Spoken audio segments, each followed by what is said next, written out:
Hello friends, welcome back to my YouTube channel. जैसा कि आज हम सबको पता है कि केवीएस का नोटिफिकेशन आउट हुआ है, जिसमें कि केवीएस की वैकेंसीज आई हैं। केवीएस की वैकेंसी अनाउंस हुई है। तो हम आज से स्टार्ट करेंगे। जितने भी प्रीवियस ईयर के क्वेश्चंस हैं एनवीएस केवीएस के या यूपी टीजीटी और पीजीटी के, वो सारे हम सॉल्व करेंगे। तो चलिए आज का सेशन स्टार्ट करते हैं।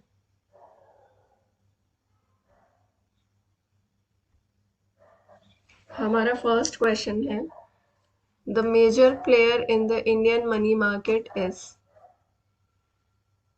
option A, commercial banks, option B, NBFC, option C, indigenous bank, option D, cooperative bank। तो इसका सही आंसर होगा कॉमर्शियल बैंक्स। कॉमर्शियल बैंक्स को हम मेजर प्लेयर मानते हैं इंडियन मनी मार्केट में। नेक्स्ट क्वेश्चन देखते हैं। A dash operation with respect to fully owned subsidiaries is the one that is started from scratch। तो चलिए एक एक करके इन टर्म्स का मतलब समझते हैं।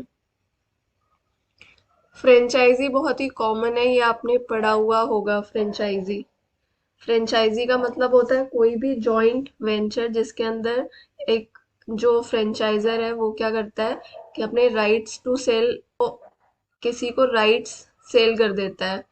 ठीक है, राइट सेल करने का मतलब क्या हुआ कि किसी को अपना आइडिया दे देना। ठीक है, किसी को अपना नाम यूज करने देना। Right to sell the idea, या फिर नाम यूज सेल कर दिया या फिर आइडिया यूज किया। ठीक है, तो इसको हम बोलते हैं फ्रेंचाइजी। इसमें बेसिकली एक फ्रेंचाइजी होता है और एक फ्रेंचाइजर होता है। ठीक है, जैसे कि फ्रेंचाइजी बिजनेस जो है उसके बारे में हमने काफी देखा भी है रियल लाइफ में, जैसे कि आपका डोमिनोज है।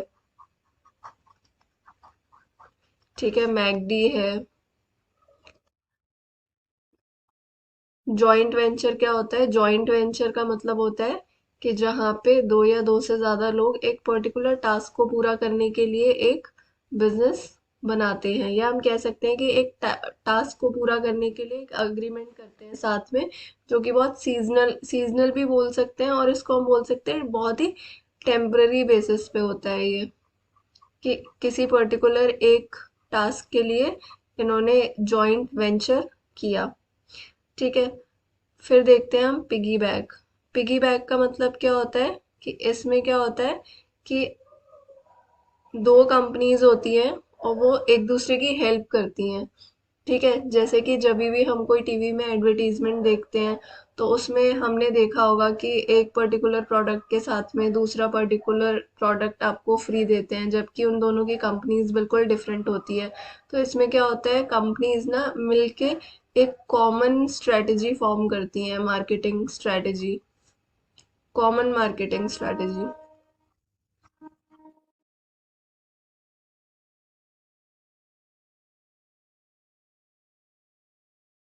ठीक है, अब यहाँ पे क्या है, यहाँ पे है कि a dash operation with respect to fully owned subsidiaries is one that is started from the scratch।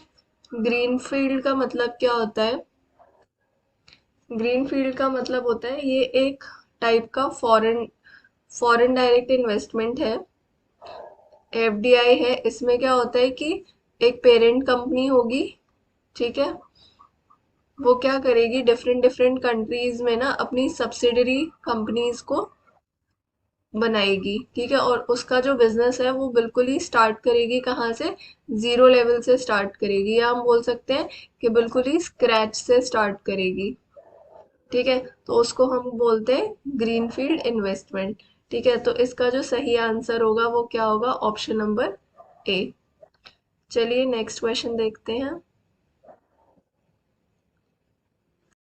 Which of the following options define culture?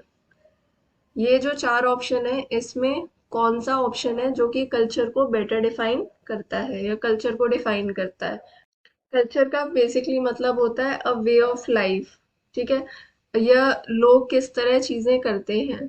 ठीक है, तो एक चीज तो कल्चर के बारे में ये है कि कल्चर जो है वो कभी भी बायोलॉजिकल नहीं होता।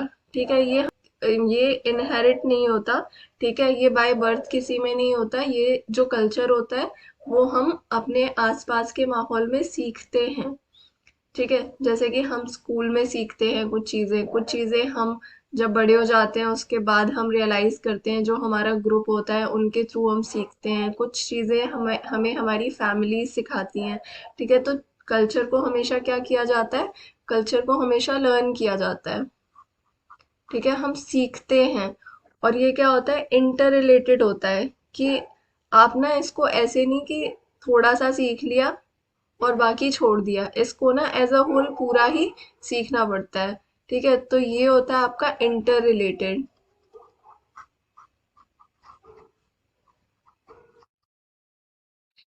एक हो गया हमारा लर्न, ठीक है, दूसरा हो गया इंटर रिलेटेड, तीसरा हो गया कि जो कल्चर होता है वो कैसे जाता है, पास ऑन होता है। जैसे अगर मैंने, जो भी मेरा ग्रुप है उनके साथ में मैं कोई डिस्कशन करती हूँ, कहीं ना कहीं वो लोग उस चीज़ को अडेप्ट करते हैं और उस चीज़ को, वो चीज़ उनके बिहेवियर में रिफ्लेक्ट होती है।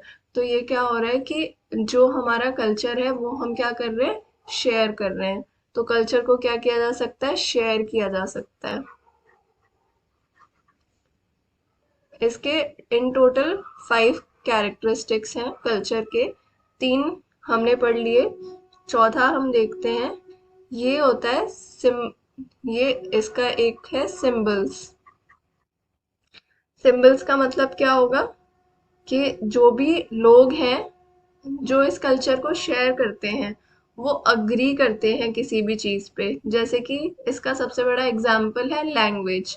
ठीक है, अगर हम हिंदी बोलते हैं या सामने वाला कोई हिंदी बोलता है तो उसको हमने कल्चरली एक्सेप्ट किया है, उस लैंग्वेज को। ठीक है, जैसे आर्ट है, ठीक है, जैसे मनी है। ठीक है, तो ये सब क्या है, सिंबल्स। और हमारा फिफ्थ पॉइंट है, डायनेमिक होता है कल्चर हमारा। डायनेमिक कैसे होता है, क्योंकि हम कल्चर में क्या करते हैं, बेसिकली हम अपने आइडियाज को एक्सचेंज करते हैं। हम अपने आइडियाज को एक्सचेंज करते हैं, लैंग्वेज को सीखते हैं, तो ये सारा क्या चीज में आता है, डायनेमिक में। ठीक है, कि ये चेंज होता रहता है। ठीक है, और इसको ना हम एक दूसरे से अडेप्ट करने की कोशिश करते हैं, तो इस वर्ड को हम क्या बोलेंगे, डायनेमिक। ठीक है, जो कि इन्वायरमेंट जैसे जैसे चेंज होता है वैसे वैसे ये डायनेमिक होता है, या हम कह सकते हैं कि कल्चर हमारा चेंज होता है। ठीक है, तो ये हमने 5 कैरेक्टरिस्टिक्स पढ़ लिए कल्चर के। तो इस हिसाब से इसके अकॉर्डिंग हमारा आंसर क्या होना चाहिए, इसके अकॉर्डिंग हमारा आंसर होना चाहिए बी। नेक्स्ट क्वेश्चन देखते हैं। During the recessionary phase of a business cycle. Business cycle क्या होती है, बिजनेस साइकिल में बेसिकली आपके फेजेस हैं। ठीक है, एक फेज होता है इसमें बूम। ठीक है, बूम की सिचुएशन में क्या होता है, जो इकोनॉमी होती है वो बहुत ही स्मूथ रन करती है। ठीक है, इसमें किसी भी तरीके से कोई प्रॉब्लम नहीं आती। ठीक है, बूम करती है, स्मूथ इकोनॉमी होती है। ठीक है, एम्प्लॉयमेंट अच्छा खासा रहता है। ठीक है, डिमांड जो है वो हाई रहती है। डिमांड डिमांड हाई होगी, एम्प्लॉयमेंट भी हाई होगा। ठीक है, तो ये सिचुएशन होती है आपकी बूम की। ठीक है, उसके अलावा एक सिचुएशन आती है इसमें डिप्रेशन की। डिप्रेशन में क्या होगा, डिप्रेशन में जो है ये सबसे वर्स्ट फेज माना गया है, किसी भी इकोनॉमी के लिए वर्स्ट फेज माना गया है। इस फेज में क्या होगा, पॉवर्टी होगी, अनएम्प्लॉयमेंट होगा। ठीक है, और जो हमारी इकोनॉमी की ग्रोथ है वो बहुत ही स्लो होगी। स्लो इकोनॉमी होगी, या हम बोल सकते हैं इकोनॉमी बिल्कुल ही क्या करेगी, डिक्लाइन करेगी। ठीक है, एक फेज होता है हमारा रिसेशन। रिसेशन में बेसिकली क्या होगा, कि जो अनएम्प्लॉयमेंट रेट है वो बहुत ही स्पीड से इंक्रीज करेगी। अनएम्प्लॉयमेंट इंक्रीज होगा। एक आता है हमारा रिकवरी फेज। रिकवरी फेज में क्या होगा, कि हमारी जो इकोनॉमी है वो स्लोली रिकवर करेगी, इकोनॉमी जो है वो बैक टू द ट्रैक आने लगेगी, या हम कह सकते हैं कि इकोनॉमी रिकवर करेगी। ठीक है, तो ये इस क्वेश्चन में पूछा है कि ड्यूरिंग रिसेशनरी फेज में जो बिजनेस साइकिल होगी वो एक्चुअल में कैसे रिएक्ट करेगी। Actual national income will exceed potential national income, नहीं ये तो नहीं होगा इसका आंसर। ठीक है, potential income will exceed actual national income, नहीं। ठीक है, the real rate of interest will exceed the nominal rate of interest, ये भी नहीं होगा इसका आंसर। ठीक है, रिसेशनरी फेज में क्या होगा, जो नेचुरल रेट है अनएम्प्लॉयमेंट का वो बहुत ही ड्रामेटिकली क्या होगा, इंक्रीज होगा। ठीक है, चलिए नेक्स्ट क्वेश्चन देखते हैं। Which of these is a primary sector, ये तो बहुत ही सिंपल क्वेश्चन है। ठीक है, ऑप्शन ए है कम्युनिकेशन, और आपको ये जान के हैरानी होगी कि ये बहुत ही सिंपल क्वेश्चन है और ये एनवीएस के प्रीवियस ईयर में आया है 2019 में।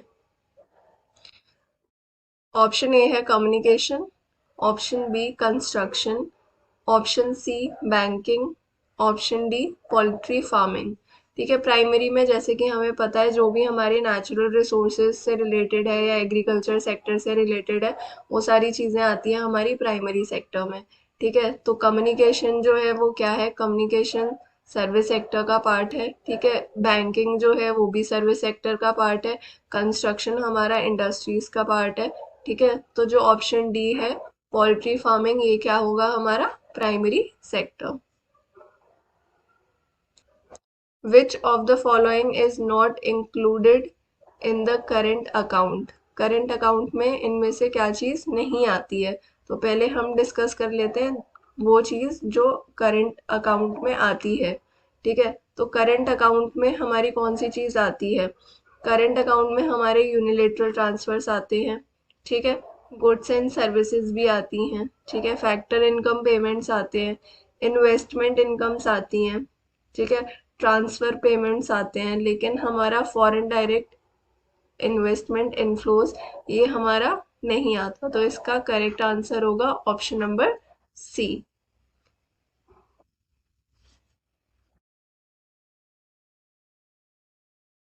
विच of the following is a money market instrument, तो हम मनी मार्केट इंस्ट्रूमेंट कौन से होते हैं जो कि जिनको हम बोल सकते हैं कि short term securities having less than 1 year. ठीक है, तो जिनकी जो मेच्योरिटी पीरियड है वो 1 साल से कम का होता है। ठीक है, तो इसमें क्या क्या आएगा, स्टॉक्स का तो 1 साल से कम में नहीं होता।